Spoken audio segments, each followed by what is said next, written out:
Unit 5. A visitor from other planet. Warm up. Imagine you have been selected to travel to a nearby planet for a special task. Which planet would you like to visit? And what 10 things you would like to carry? Take the pictures of things you would carry with you. Add names of the things other than these that you think you may need.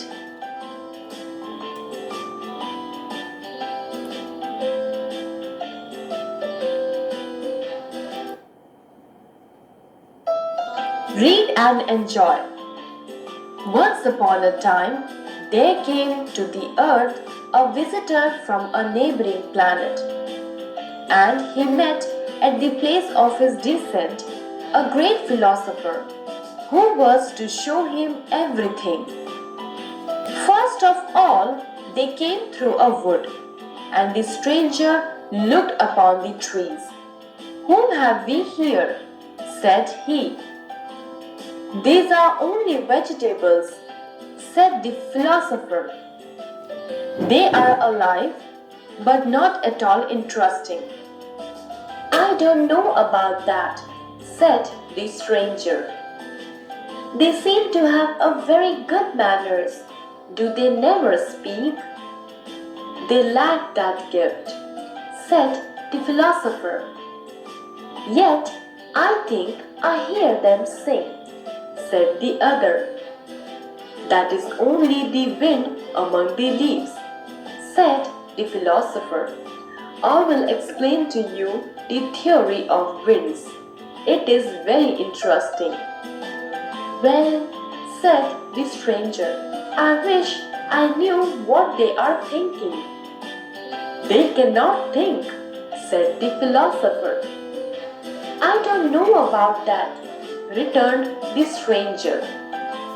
And then, laying his hand upon a trunk, "I like these people," said he. "They are not people at all," said the philosopher. "Come along."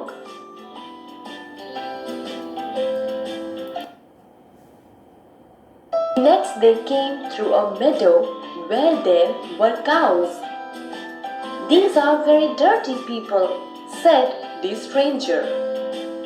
"They are not people at all," said the philosopher, and he explained what a cow is in scientific words which I have forgotten. "That is all one to me," said the stranger.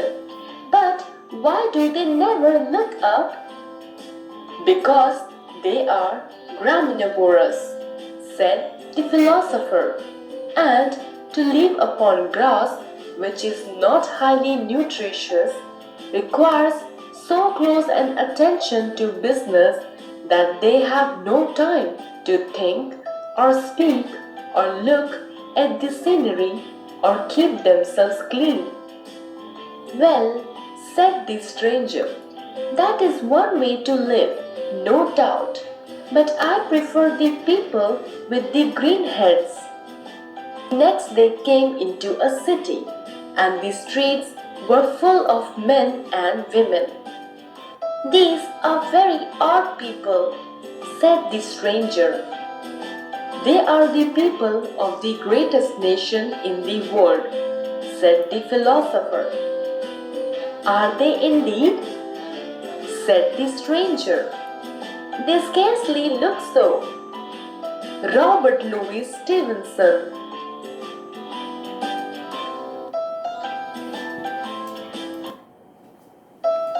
Place of his descent.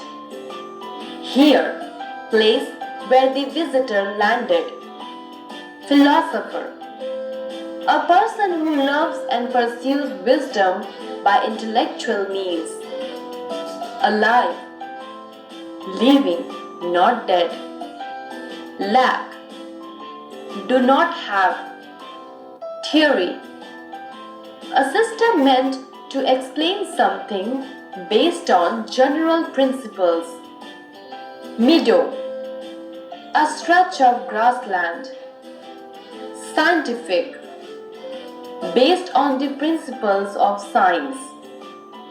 Graminivorous, animals feeding on grass that have masticating organs. Nutritious, providing nourishment. Requires, needs. Odd, stranger. Scarcely, hardly. Read and understand. A. Write T for the true and F for the false statements.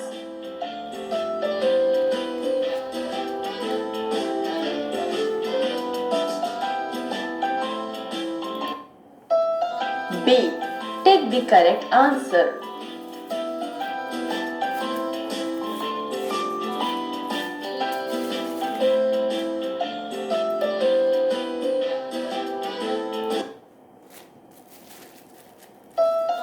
C. Answer the following questions. 1. What did the philosopher want to show the visitor on the earth? Answer. The philosopher wanted to show the visitor everything on the earth. 2. What did the visitor say in praise of the manners of the trees? Answer. The visitor said that the trees have good manners and asked if they don't speak. 3. Why were the trees unable to speak according to the philosopher? Answer. According to the philosopher, the trees lack the gift to speak. 4. What did the stranger say after laying his hand upon a tree trunk? Answer. After laying his hand upon a tree trunk, the stranger said that he liked those people who were actually trees. 5. What reason did the philosopher give to the stranger for the cows not being able to look up when they were in the meadow? Answer. The philosopher told the stranger that the cows were graminivorous and lives on grass which is not highly nutritious. So, they need close attention and have no time to speak, think or look up. 6. Who called the trees people with the green heads? Why? Answer. The stranger called the trees people with the green heads as he thought the trees were people and their heads were green. 7. What did the visitor and the philosopher see when they reached a city? Answer. The philosopher and the visitor saw a street full of men and women when they reached the city. 8. What expression did the visitor use for the people of the city? Answer.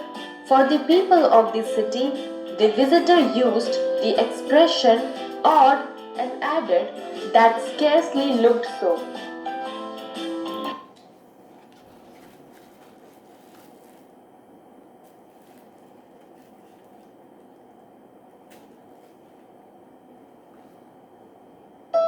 D. Hordes. 1. Imagine yourself to be the visitor. Do you think that you would have believed all that the philosopher told you? Answer. I believe some facts but not the opinions that he has made. I don't believe the statement that vegetables are uninteresting, cows are busy animals, etc. 2. Do you think that the philosopher should have explained in detail that the trees and cows are not people? Why did he choose to keep quiet about it? Answer. Yes, the philosopher should have explained in detail that the trees and cows were not people. I think that the philosopher was not interested in those things, the vegetables, cows, etc. So he decided to keep quiet about them.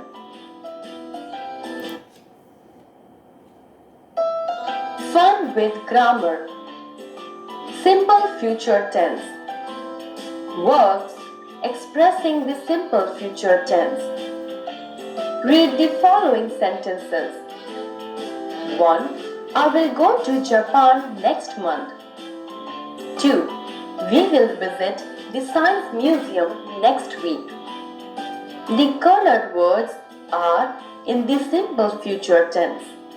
We use the simple future tense to express actions that will take place in the future. We may use I believe, I think, and I'm sure in such sentences when we talk about future happenings. When we use verbs in the simple future tense, we write will, shall plus base form of the main verb. We often use tomorrow, next day, next week, next month, a year later, in the coming week, etc. when we use the simple future tense. We use will and shall.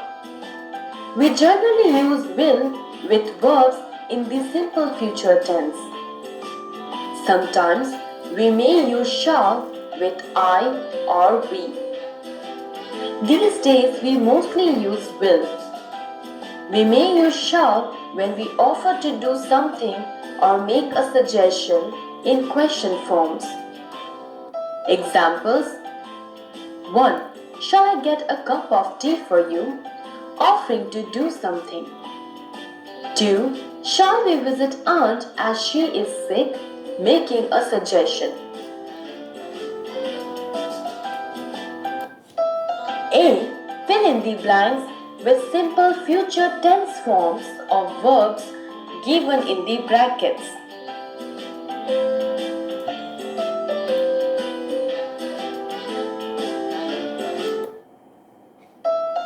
Use of I will and I won't. We may use shortened form of I will and I will not in sentences in simple future tense. Examples: 1. He will meet the stranger in the city, or he'll meet the stranger in the city. 2.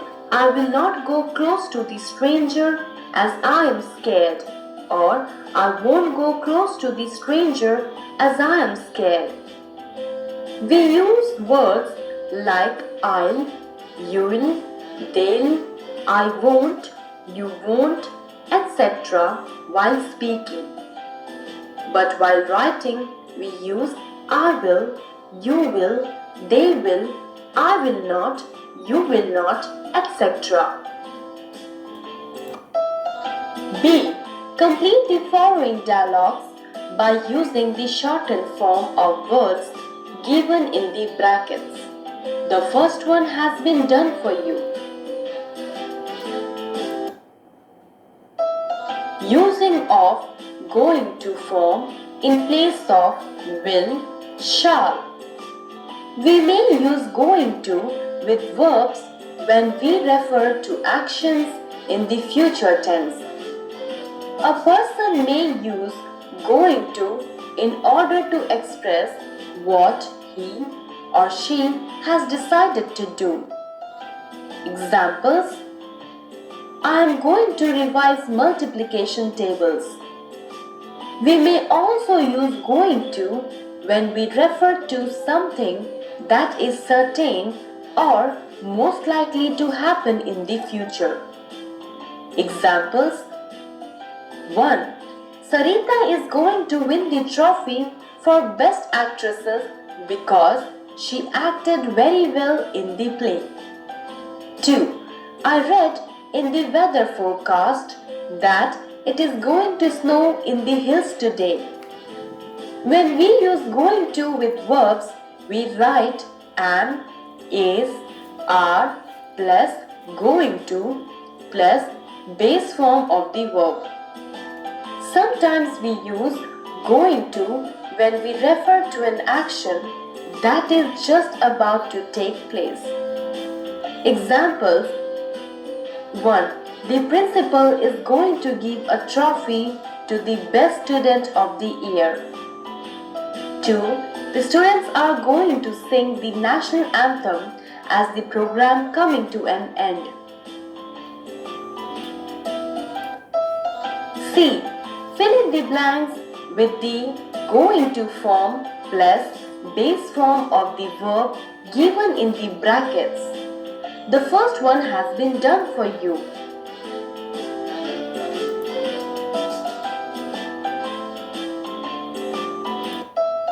Let's spell.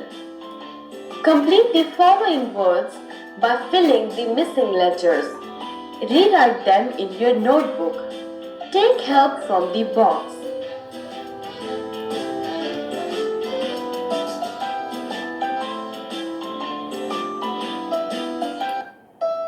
Vocabulary. Word power. A.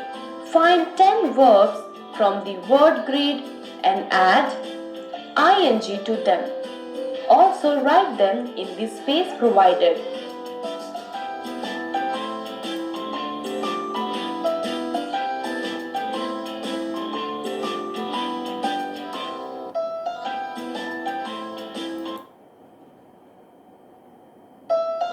B. Fill in the blanks with OA or OW to form complete words.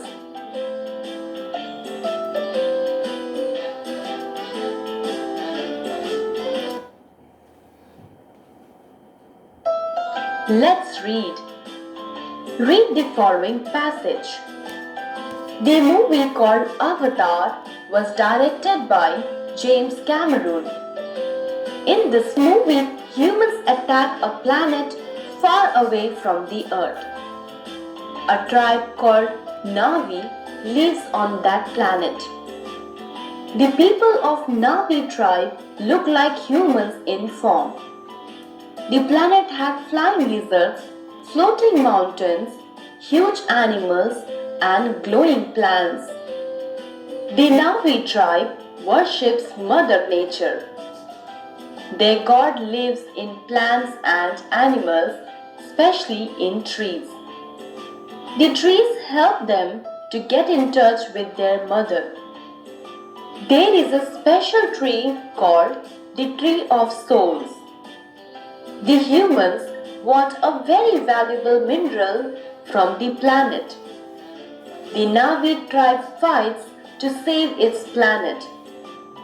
They use arrows with poison tips to fight against used by the greedy humans. The hero is a human who supports the Navi tribe in the end. He fights to save them. He prays to the Tree of Souls in the end. He declares when he talks about Earth that there is no green patch of land over there. He also says that they will do the same on the planet of the Navi tribes well. In the end, the humans are defeated. The movie won many awards and also liked by millions of people. Now, answer the questions. Who directed the movie Avatar? James Cameron directed the movie Avatar. Which tribe lived on the planet that the humans attacked? Navi tribe lived on the planet that the humans attacked. Where does God live according to the Navi tribe? According to the Navi tribe, God lives in plants and animals, especially in trees. Mention any two amazing things that could be seen on the planet. Flying lizards, floating mountains are two amazing things that could be seen on the planet. How did the Navi tribe fight back the humans? They used arrows with poison tips to fight against the guns, explosions used by the greedy humans. What was the special tree on the planet called? The special tree on the planet is called the Tree of Souls. Who won and who lost at the end of the fight? The tribes won and humans lost at the end of the fight.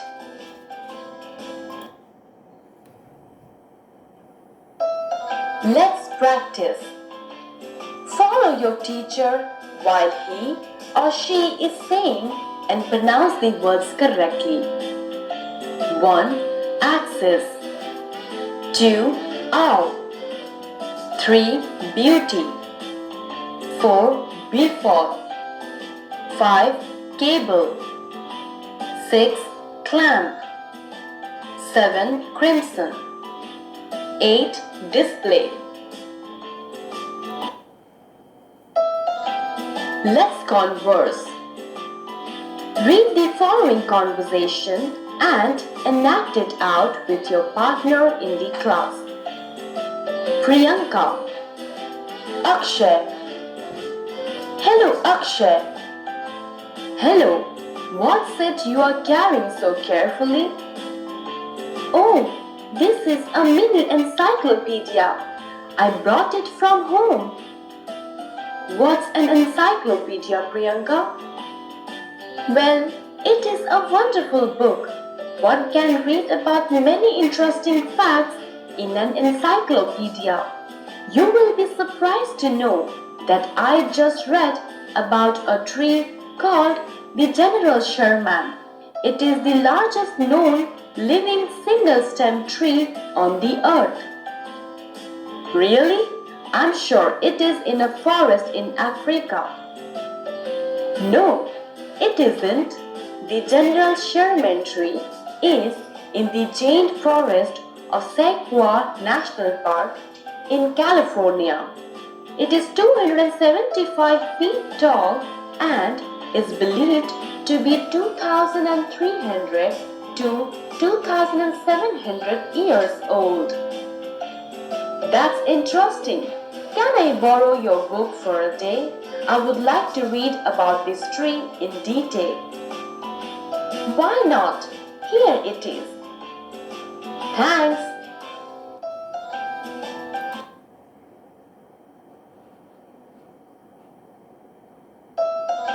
Rhyme time.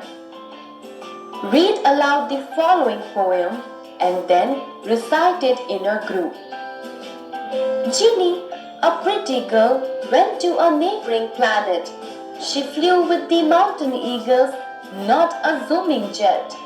They were friends who would play together and fly.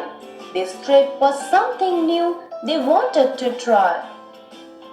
The new planet had rocks, valleys, and hills. Flying animals shrieked that gave the chills. They saw some stones that glowed like diamonds. Ginny picked some for her mom's ring and ear studs. There were no humans, but creatures with funny faces, who sat or moved about all over the places. They did not bother the visitors, and soon Ginny flew back. The eagle said, "They're harmless, but intelligence of humans do they lack?" Based on your understanding of the above poem, answer the following questions orally. 1. Who went to a neighboring planet?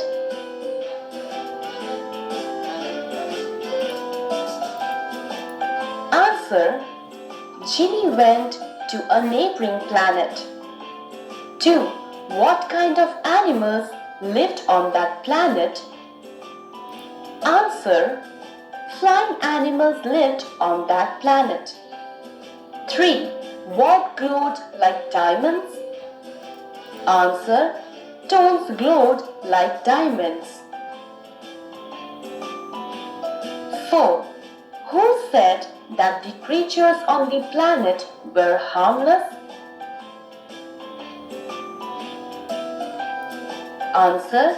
Eagle said that the creatures on the planet were harmless. 5. Underline the rhyming words used in the above poem. Answer. Planet jet, fly try, hills chills, diamond studs, faces places, back lap. 6. What is the theme of the poem? Answer. The theme of the poem is a girl's visit to a neighboring planet. Writing skills. Transcription. Rewrite the following paragraph neatly in your notebook and underline the words in the simple future tense.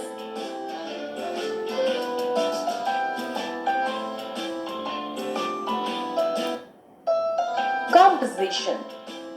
A. Imagine you are a visitor in the story and you have made some plans for your trip. Complete the following sentences by adding appropriate words of your own in the simple future tense.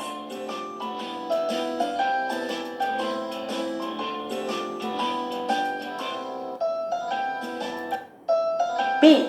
Fill in the blanks with appropriate words to complete the sentences based on the story that are jumbled up. Number them correctly.